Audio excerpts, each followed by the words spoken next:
Good morning বন্ধুরা।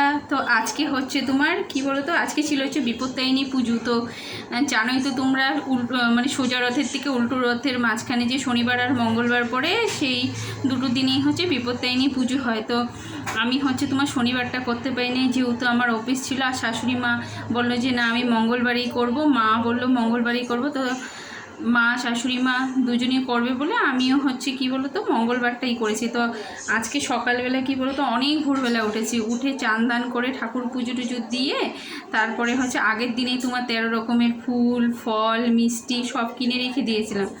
তো পরের দিন জানিস গঙ্গায় অনেক সকালবেলা যাবো, তো আমাদের থেকে তো একটু দূরেই আছে তোমার ওই ভূতনাথ, যেখানে হচ্ছে তোমার আড়িতলা, ওই গঙ্গায় গেছিলাম। তো সকালবেলা উঠেই 5:30টার মধ্যে যাওয়ার কথা ছিল, সেখানে তোমার 5:30টায় হয়নি, প্রায় 6:30টাই বেজে গেছে। তো ঘরেও তো অনেক কাজ বাজ থাকে, সেগুলো করতে করতে অনেকটা সময় লেগে যায়। তো সেই অনেকটা সময় লেগে গেছিলো। তো মা আমি আর এখান থেকে কি বলো তো একদম মানে অটো রিজার্ভ করে গেছি, ওখান থেকে এসছিও না। তো বয়স্ক মানুষ ওরাও যেতে পারছিল না, তারপর মা গেছে, শাশুড়ি মা গেছে।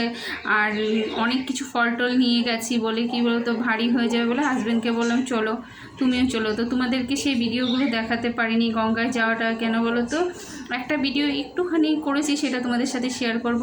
তো হাতে অনেক কিছু ছিল, মারা তো সেগুলো নিতে পারেনি, ফল দর অনেক কিছু ব্যাগ ছিল, তার জন্য তোমাদের সাথে আর সেগুলো শেয়ার করতে পারিনি। আর এই যে দেখো বাড়িতে এসে একটু ফল মিষ্টি খেয়েছি, খেয়ে দিয়ে এই যে এই একটা হচ্ছে আমি একটা নতুন মিষ্টি বানিয়েছি।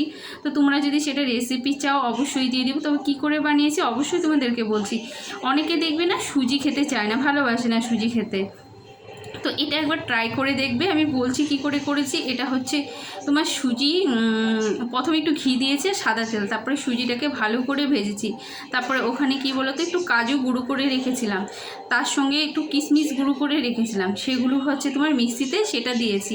দিয়ে তোমার ভালো করে এটাকে অনেকক্ষণ ধরে মানে পুরো আঠালো আঠালো একটা ভাব যে অবধি না আসে সে অবধি ওটাকে করে গেছে। তো আঠালো আঠালো ভাব চলে এসছে, তখন হচ্ছে ওটা তোমার দিয়েছি। ওটা কি বলতো পুরোটাই করেছি আমি চিনি না, ওটা দিয়ে করেছি বাতাসা গুঁড়ো দিয়েছি। তারপরে বাতাসা গুঁড়ো দিলে কি বলতো টেস্টও হয় আর কালারটাও সুন্দর হয়। তারপরে ওটাকে দিয়ে আবার একটুখানি ঘি হাতে করে দিয়ে ওটাকে গোল করে দিয়েছি, দিয়ে তারপর দেখো সাজানোর জন্য উপরে হচ্ছে তোমার কিশমিশ দিয়ে দিয়েছি। তো তোমাদের এই রেসিপিটা যদি চাও আমি তো আগেই বললাম দিয়ে দিব।